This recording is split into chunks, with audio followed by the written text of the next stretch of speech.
are really always have been the lifeblood of this organization, but now that takes on even more importance. And more breaking news. I do want to announce on your program this morning that our board of trustees, which again is all local people, all locally served as volunteers, they have stepped up and provided a matching fund uh, for all new contributors. So we really, we're going to have to essentially double the amount of funding that we receive from this community. And so, in order to do that, we know that we're going to need to welcome a lot of folks who haven't given before. We don't know the exact percentage of listeners, for example, who support WJCT on the radio or viewers who support on television, but it's a number that's less than 10%, Mm. right? So that, to me, gives me some hope that if we can move that number meaningfully forward, and we have done, we've grown our base of support over the last few years um, meaningfully. It's become a big reason why we've been able to grow the services that we offer. But we're going to need to accelerate that path. And so that match is really there. If you're listening today, and it's not a pledge drive, Ann, but I do want to say that if you're listening this morning and you've not given, and we understand there are lots of reasons not to give, but we ask you to consider giving now. And again, if you're a new donor, your gift will be matched. And we do kind of have regular pledge drives on this program. I think that we're going to be doing a little bit of that next week. But what is the is giving front loading a donation or a gift at this time more important than sort of waiting to an official drive? I mean, what is the timeline in terms of Look, the urgency? time, I think this is an important thing also to talk about is obviously this is a very sudden and immediate impact. And in that sense, it's urgent. But this is really part of a long-term shift in our business model that now simply has to accelerate. And so it's not, if you are one who prefers to say, look, I'd like to give you, $10 a month or $50 a month or $100 a month, that's great. That's perfect. Sustaining membership that is predictable is the best kind, the most important kind to us because we can plan around it. And that's one of the things that has been suddenly pulled out from under us is, the federal money, people may not realize that the federal money was provided on a 2-year advance appropriation. It was done that way in the original Public Broadcasting Act for 2 reasons. One is to give some planning horizon, but the other is to protect public media from political retribution, right? And to have the funding cycle be not in the current term, if you will, of Congress. And that now has been kind of ripped apart and torn asunder. And that planning advantage that we have from knowing that that funding will be there as the base of all the other money that we raise is also gone. So anything that folks can do to help us fill that gap, but it is a gap that we're going to need to fill over time. This is not a one-time emergency. This is a long-term shift. And there are additional cycles of funding coming up. There are additional decisions that lawmakers will make.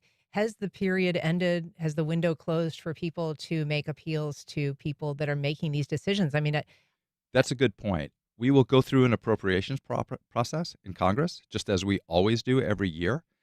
Um, we will undertake that process again, both at the state level and at the federal level. And I would say from where we sit today, that feels like an uphill climb, but we will make every effort to seek a restoration of funding for public media because we believe it's important and it's the base of an industry that has served the American people very well and has been a great value at approximately $1.60 per American per year is the money that has gone to the Corporation for Public Broadcasting and that has provided community service grants to stations like WJCT. But that money is gone, and I think it would be foolish for us to sort of count on it coming back in the near future. it's interesting. Ken Burns was being interviewed on NPR this morning and noted that, the entirety of the budget for public broadcasting is essentially less, than half of a B-2 bomber. I mean, it is a Sure. vanishingly small part of the budget, but it means so much to individual stations. It If does, you and I want to say I think we understand that there is a focus on um, cutting cost at the federal government level, and we could debate, whether it's important or worthwhile to focus on an amount that's such a small amount and provides great value. And I will also say that I think we know that there are many listeners today who probably think, you know what, you don't like federal funding. That's not really a great model. We don't really want our public broadcasters funded by the federal government. And I say, okay, well, now's the time to prove that the community can actually support organizations like WJCT at the level that allows us to provide the services that the community depends on. All right. David, if people do want to do something before an official pledge drive, I mean, what's the best? WJCT.org/donate. It's always there. It's a great way to go. You'll be seeing messages from us across a range of media, emails, social. So just go there. It's easy. We're easy to find. All right. Well, I know you've got some tough decisions to make, but we really appreciate you making time to talk to us about it. Thanks very much, Ann. David McGowan, President and CEO of WJCT Public Media. We're going to take a short break. We'll be back in just a minute with our Friday roundtable guests.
Welcome back. Well, it is Friday, and I am joined by our panel of journalists and media experts to talk about the week's headlines. Among our topics this week, concerns about human rights violations and wasteful spending at an ICE Everglades detention facility.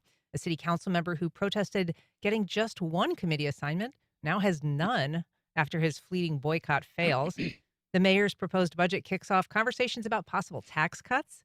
Beach residents say vacation rentals are fraying their community, and federal policy is changing the experience at our national parks. Here to talk about all that and more, I am joined by Mark Woods, columnist at the Florida Times-Union. Good morning, Mark. Good morning. Thanks for having me. It's great to have you back. I'm glad that you're here. Jack Webb, attorney and former city council president. Good morning, Jack. Good morning. Thanks for having me back. Tiffany Salome, consumer investigative reporter at WJXT News for Jax. Hi, Tiffany. Hey, good to be here. And first-timer Jake Stofan, reporter at Action News Jax. Good morning, Jake. Wish me luck. Oh, good luck. Hang in there, man. Buckle up. All right. So, Jake, you've been covering this story. I'm going to start with you. You actually toured Alligator Alcatraz yourself. Tell us a little bit about what that was like and some of the questions that have been emerging. Well, when we went down there, we were the only local station that got the opportunity to go down the day before, all the detainees were moved in. So, we didn't necessarily see the living conditions per se. It was kind of a brief. We went into what, is the dining hall, essentially, where they had the press conference set up. We did get taken to go use the bathroom, so we kind of got a peek into the living quarters before anybody was moved in. And, so we didn't necessarily get a full sense of what it was going to be like when you it's have occupied. hundreds of people there, right? It was air conditioned. It was a fairly comfortable temperature. Granted, there's probably 100 or so people in the dining area throughout the press conference. So, whether the AC holds up when you have 400, 500 people in there, I couldn't tell you. Yeah. But one of the things we did notice when we were there, we were doing a gaggle with the governor after the press conference had wrapped up, and a giant thunderstorm came through. There's actually a video of me in the middle of that gaggle when a giant bolt of lightning struck very nearby, and I thought, this is where I go out with the governor and And your 20 microphone other journalists. I realized that we were still alive. But one of the things that we did notice was, there was some water that was seeping through kind of the connection between the wall and the floor. So that was one of maybe the first things that made people raise their eyebrows, going, "How airtight is this whole thing? How is this going to hold up to the weather conditions in that area?" And obviously, since then, we've heard similar reports of flooding or water intrusion.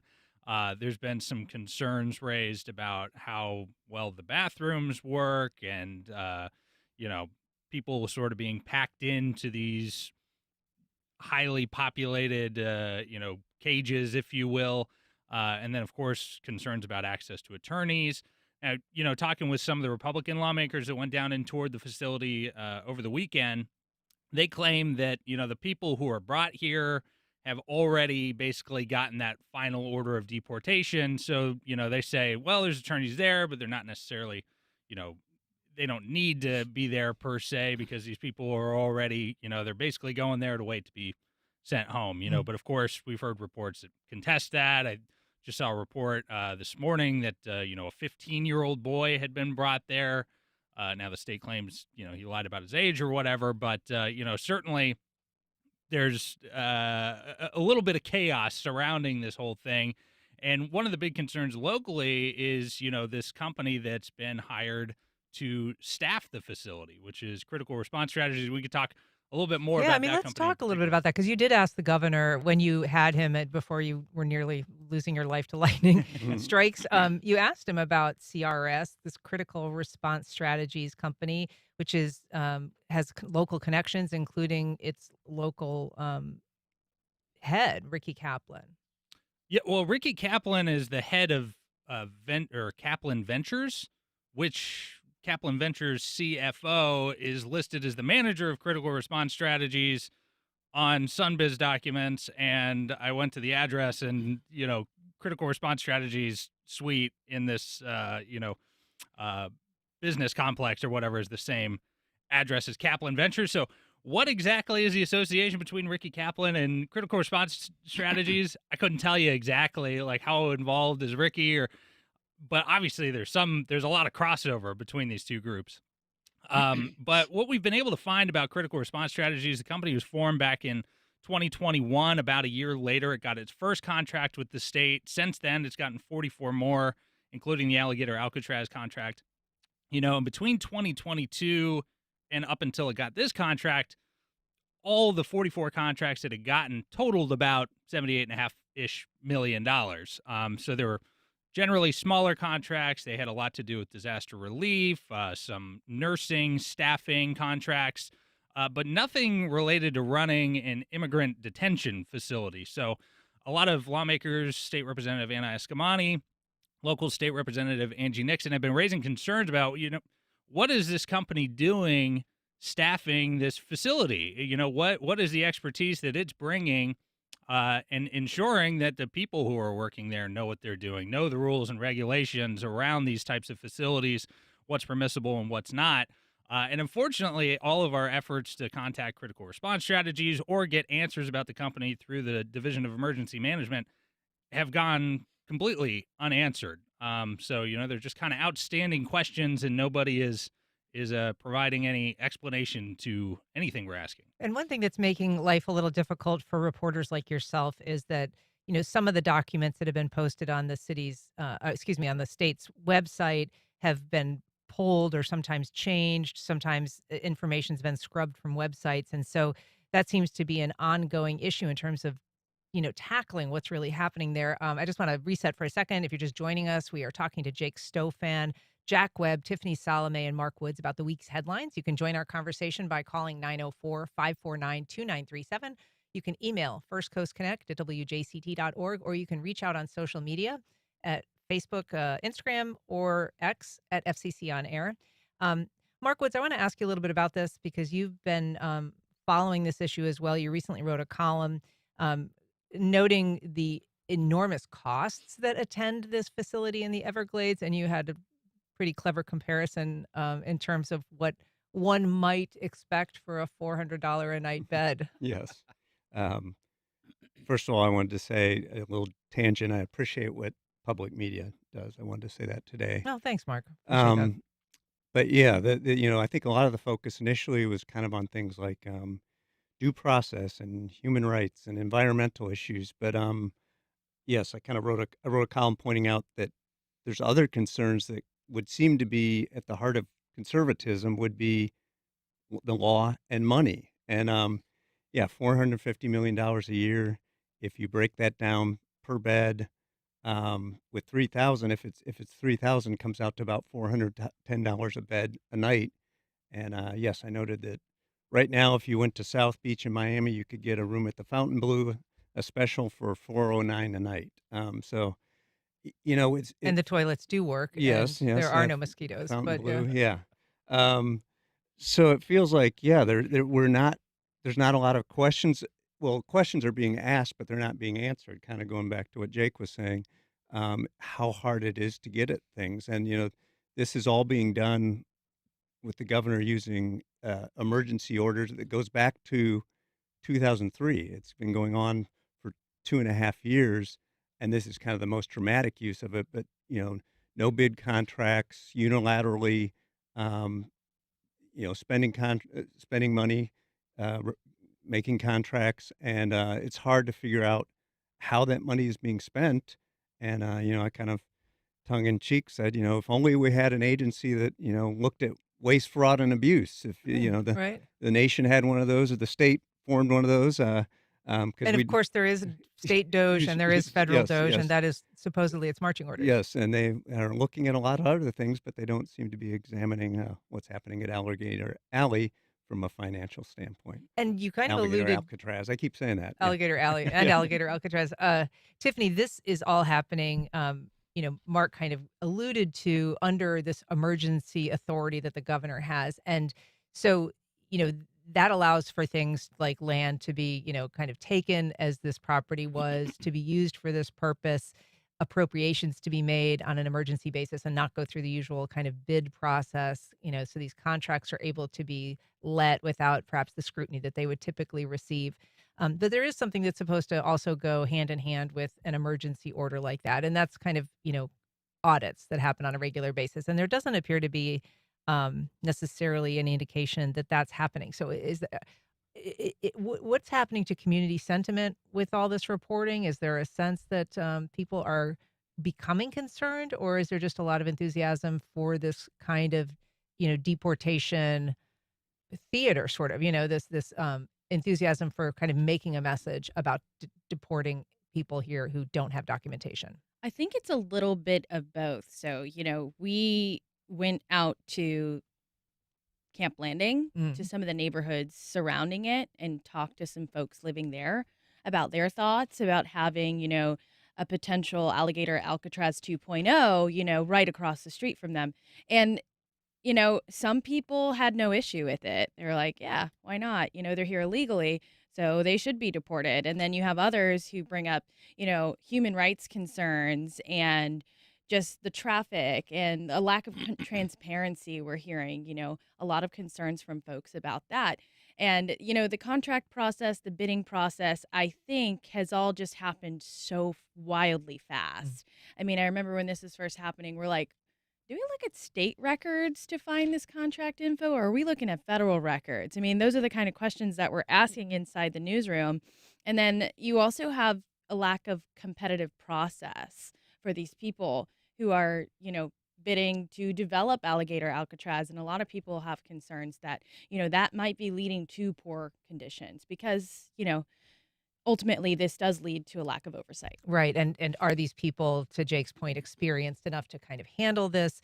And we do know that there has been, some additional reporting by our colleagues at the Tributary about, whether these contracts are being given to people who perhaps have made significant donations in some cases to the Republican Party or to DeSantis and his various, runs for office. But I'm curious what your thoughts are about auditing oversight, Jack, or kind of, whether that's something people will begin to demand. I mean, the flip side is there's this huge merch market out there, and everything from the GOP to the Attorney General are selling Alligator Alcatraz koozies and T-shirts and bumper stickers to rather rapidly, I would I say. think we are just approaching very quickly a critical point of just ultimate cynicism. I mean, honestly, people are angry.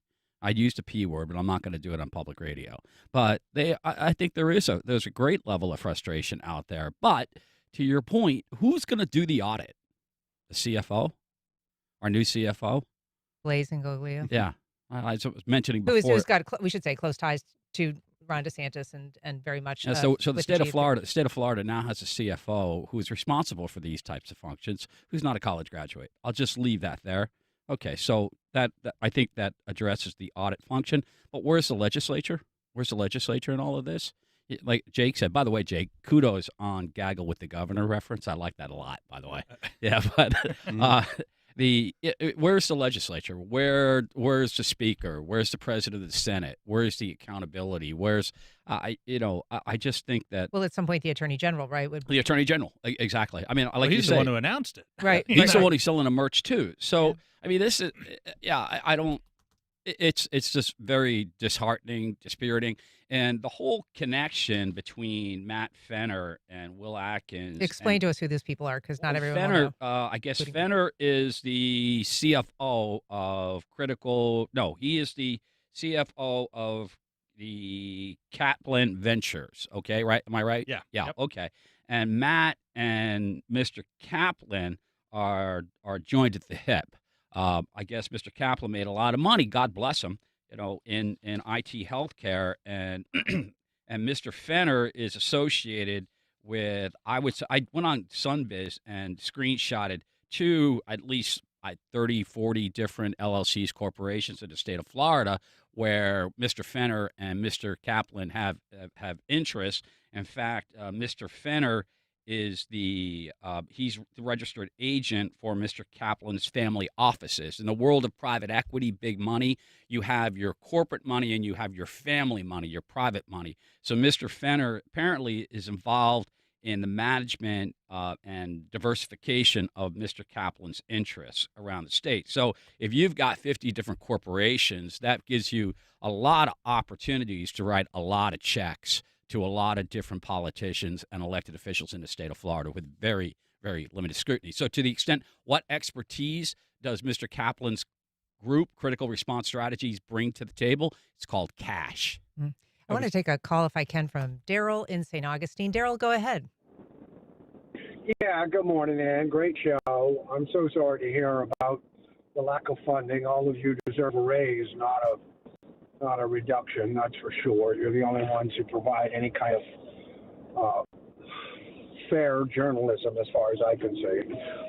But as far as the Alligator Alcatraz, it's another example of a transfer of our tax dollars from the government to big corporations. In this case, they're profiting from the imprisonment of people. It has nothing to do with deportation. It has nothing to do with safety. It has nothing to do with criminals. It's about a transfer of money to the people I want to transfer the taxpayer dollars to.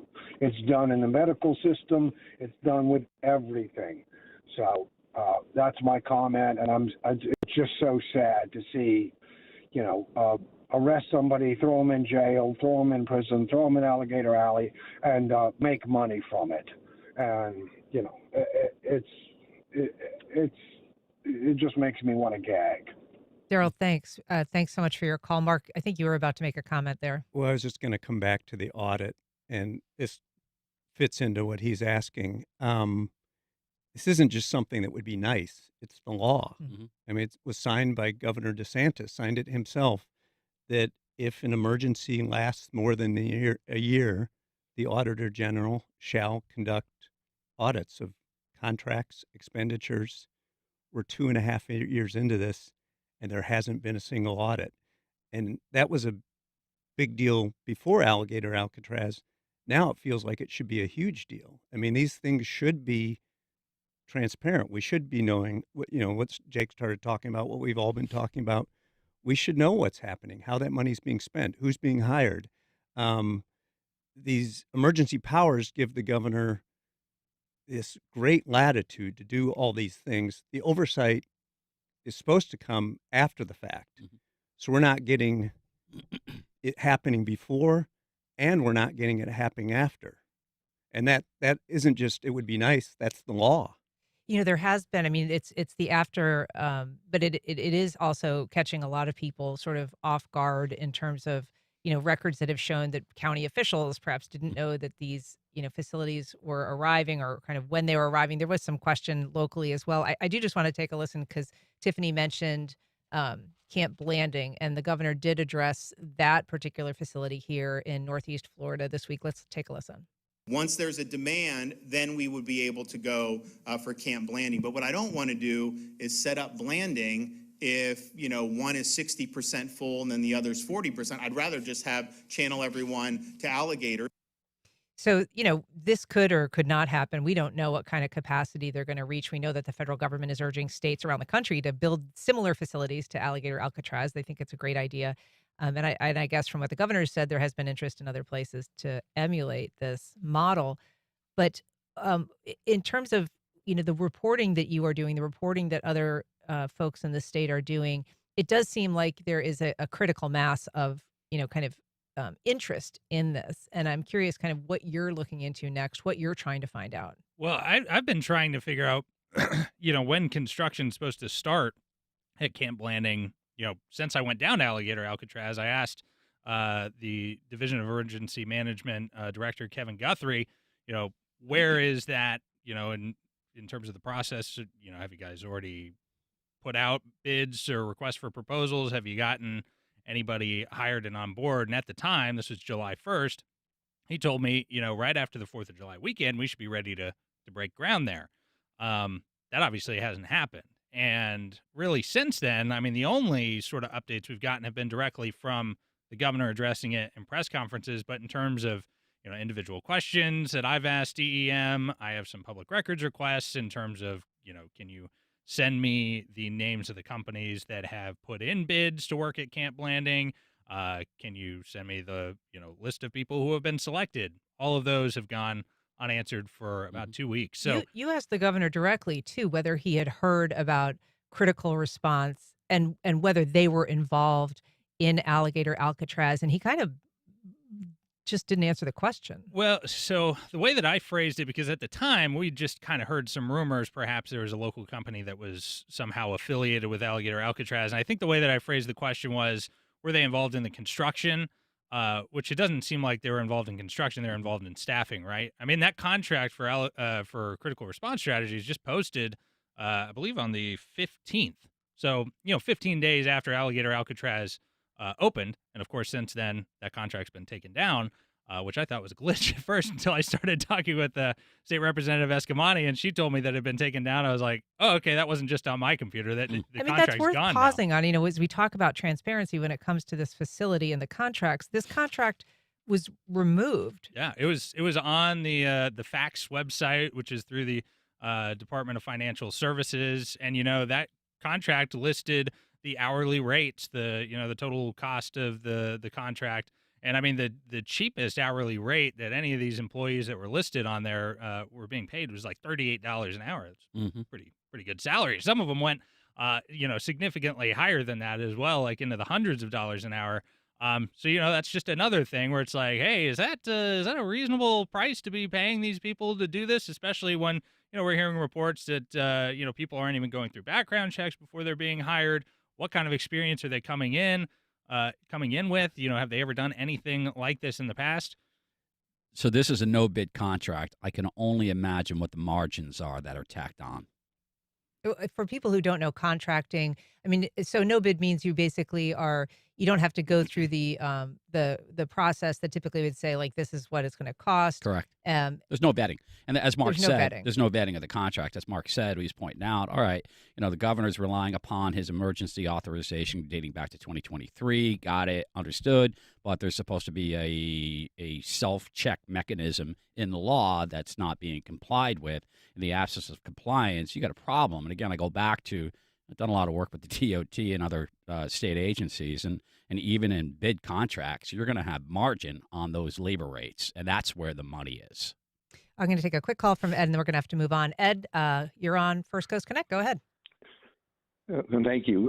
No, the cost per prisoner, of course, is crazy. But my question is, can we compare it to the cost of prisoners here in our local jails? Because I suspect, especially when we build a new billion-dollar jail, if we're going to compare the cost per prisoner in our local jails, they probably can stay in the Omni Hotel or the new Four Seasons when they open.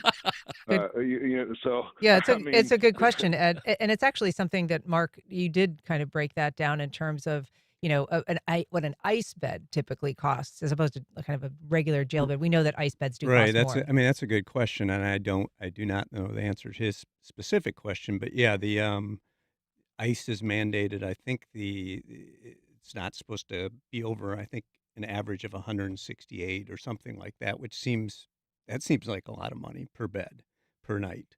And yes, you had I found one of the criticisms of Alligator Alcatraz interesting, that it was a quite conservative commentator on Fox that basically said this is just theater. It's swamp theater. He said he was more blaming Christy Nome and saying he's very supportive of deportation, but saying this is inefficient money wise, and yeah, so this is the amount we're spending there per bed appears to be just outrageously high. Mhm. But it is a good question. I'm sure somebody knows that, and will be something that will be asked when we build a local jail. What is the Sort of cost reminds me of when the Skyway was built and the calculation per was done passenger? that you could get a cab for everybody and it'd be cheaper than Yeah. the facility. I do want to move on because Tiffany has done some great reporting on the cost of living at the beaches and how short-term rentals are impacting that. If you'd like to join our conversation, though, you can give us a call at 904-549-2937 or email firstcoastconnect@wjct.org. So we've been hearing gripes about sort of quality life impacts of short-term rentals and how that can impact communities and families. But you've been really looking at how this is coming into the fore when it comes to the cost of living, the cost of affordability, home ownership, or even rental properties in and around Jacksonville. Oh yeah, and it's actually shocking when you start looking at the numbers of just how many short-term rentals there are in Jacksonville and specifically in Jacksonville Beach. Now, why we concentrated our investigation there is because Jacksonville Beach does not have any laws or regulations against short-term rentals, which means, you can go stay there for a night, you can go stay there for 3 nights, whereas in contrast, Neptune Beach will have like a 30-day minimum stay on a short-term rental. And that kind of takes away the vacationers from it. It's more long-term or people who are here on business. But the vacationers are really it's really frustrating for people who live there because, they're seeing on their street, oh, house for sale, cool. Maybe we'll get some new neighbors, some new friends for our kids to play with. Nope, it is an Airbnb.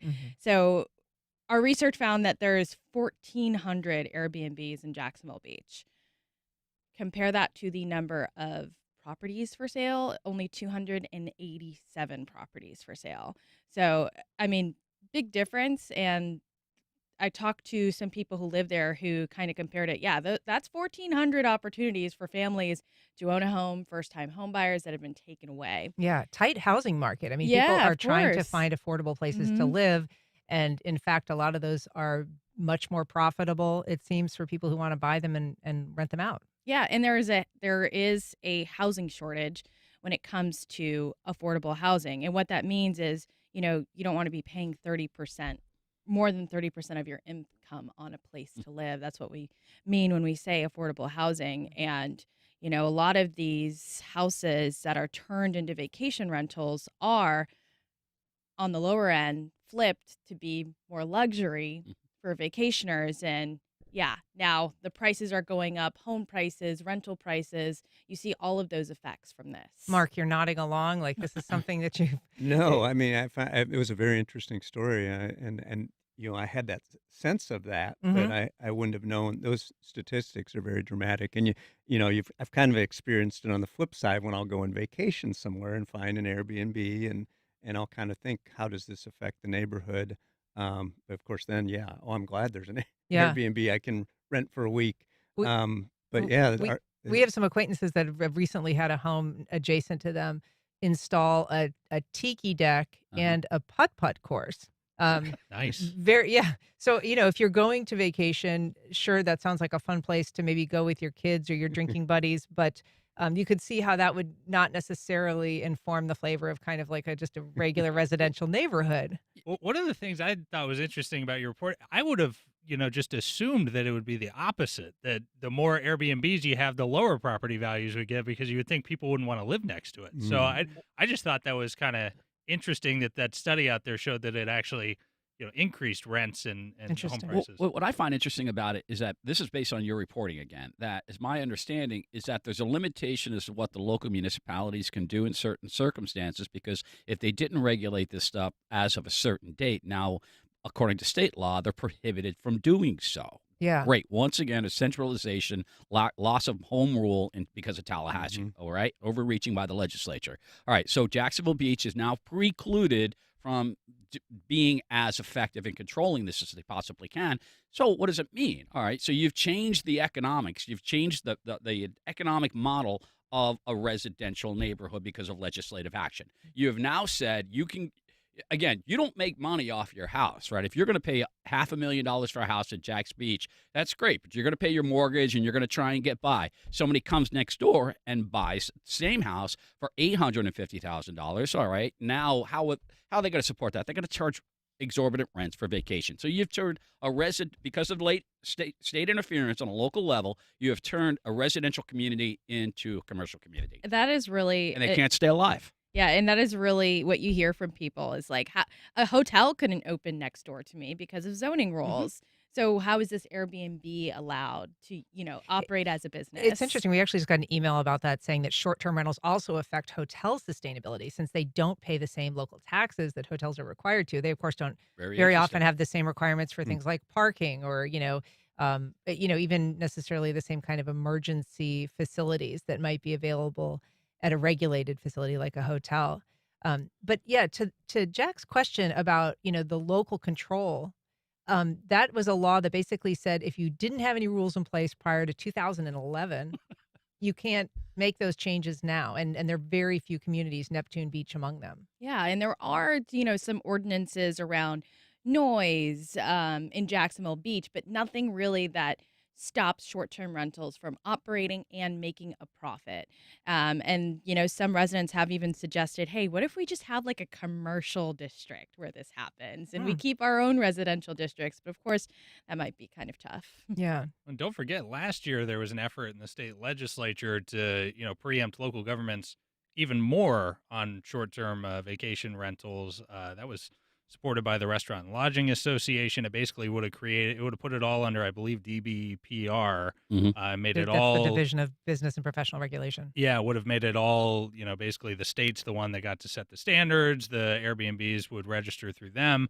But the governor actually ended up vetoing that, saying that it would have basically, there's no one size fits all for this situation. But, that earlier preemption, does say that you can't ban them, you can't limit them, which is probably the bigger problem than, putting a noise restriction or whatever on Oh, it. yeah. And I think that it just disproportionately impacts our coastal communities where people are vacationing to. So. Sure, absolutely. Well, I do want to move on. I will look forward to following your reporting on that, though, Tiffany. It's a great story. Mark, I want to talk to you a little bit. You're a resident expert in national parks. And for those that do not know or haven't read your book, Lassoing the Sun is a year-long exploration of the national park system, but it's also a wonderful memoir. And well worth reading. But there are some big changes coming to national parks. And I think we've talked about the fact that kind of expected that to come. But this is now manifesting close to home in the form of some heftier fees for people to access some of these places, including in Ocala. I should probably preface that story you linked to is Ocala National Forest is not a part of the National Park Service. It gets a little convoluted.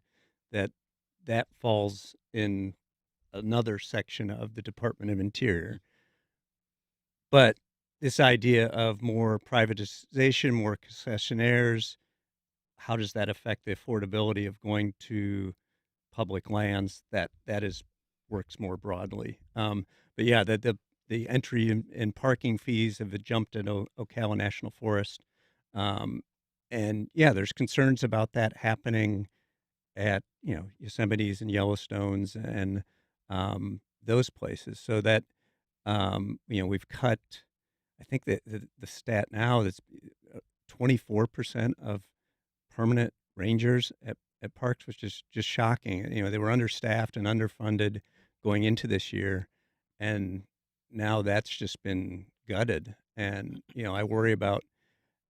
Yes, I wouldn't visit some of the big popular parks during the summer. I would try and avoid them now. I already did, and now I definitely would. The Ocala, I understand what you're saying, the national forest, separate and distinct from national parks, and I'm guilty of kind of always conflating those. The fees that they were talking about were basically increasing like per person from about $5 to $13, and then an additional $20 in parking. But I wonder if you could kind of walk us through again the path of, towards privatization when you have cutbacks, when you have funding that's reduced, sort of the argument that's then made to, move towards privatization because the government agency isn't able to handle the responsibility. Right, and you see that when you go to lodges. If you go to Yosemite Valley, the lodges have long been concessionaires, the food services concessionaires, and that's worked. There's glitches here and there, and people complain, but I think there's always been affordability options. That's what I've told people. Yeah, you can go and stay at the Ahwahnee in Yosemite Valley that costs whatever $600 a night, but you can also camp there. I can backpack in the backcountry, and I think it's a $5 permit or something. Mm. And I think the fear is that moving the needle farther and farther that way, a lot of that affordability could disappear if you privatize more and more, sell off more public lands. So yeah, there's that's one of many many issues going on with the national parks and public lands in general right now. I would be remiss if we didn't at least touch on the city news about Jimmy Peluso. He was kind of given short shrift with a single committee assignment by the council president. He protested. He chose to boycott that first committee meeting, and then he got bounced from even that one. So what's going on with that, Jake? I think Kevin Carrico told us yesterday that you can dig your way out of the basement. So perhaps there's hope for Peluso yet to be able to get back on a committee. But in general, Peluso didn't seem like he felt like he was unable to represent his district in this way. His bills are still going to go through all the committees. A lot of times you have council members sit in on committees as well, and share their thoughts, whether they're able to vote on legislation or not. And of course, he'll still have a vote on the full council. But Peluso he's been perhaps more of a loud voice on council when it comes to pushing back against a lot of stuff. I'm thinking of the speech that he gave at the first Duval Doge meeting. Got a lot of headlines, had a lot of sound bites in there.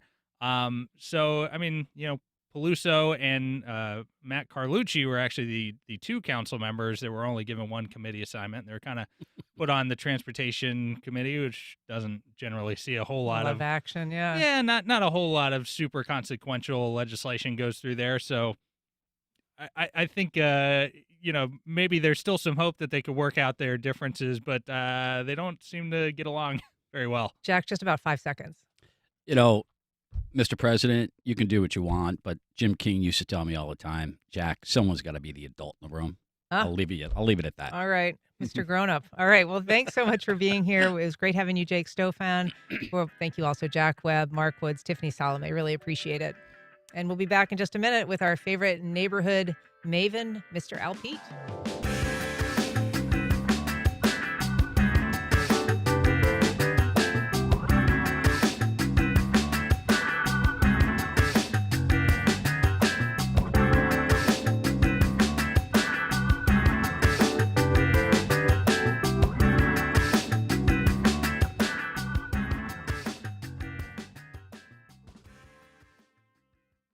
Volunteers in Medicine Jacksonville is dedicated to helping the working uninsured stay on top of their health. High blood pressure is a silent killer. A healthy reading is under 120/80. Learn more at vimjax.org. Terrell Hogan Law. I'm Wayne Hogan. When people are hurt through no fault of their own, finding the who, what, when, where, why, and how that led to the accident is critical to proving the truth. More at terrellhoganlaw.com. Don't Miss a Beat presents The Lion King Jr., the conclusion of their 6-week Broadway Experience summer program. Performances will be held at the Ritz Theater July 24th and 26th.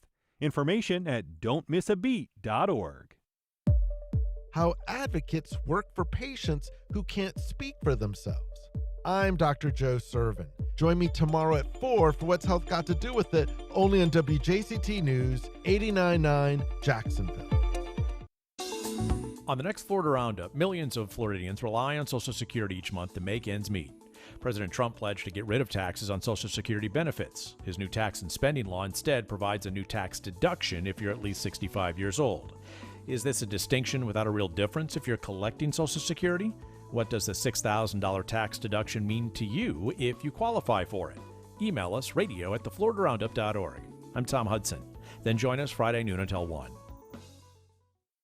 The Senate approves President Trump's request to take billions back from foreign aid and public media.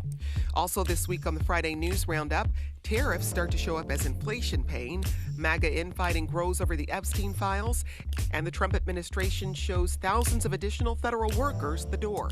That's next time on 1A. Today starting at 10 on WJCT News 89.9.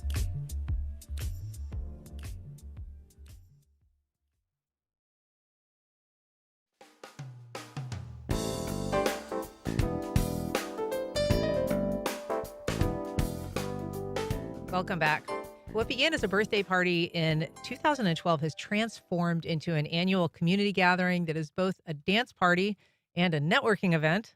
Attendees are asked to sport their most fashionable t-shirts and socks. Here to tell us about fly socks and tees is our own Mr. Al Pete of Al Pete's Neighborhood. Welcome. Good morning. How you feeling? I'm feeling pretty good. I'm hanging in this Friday. It's Friday.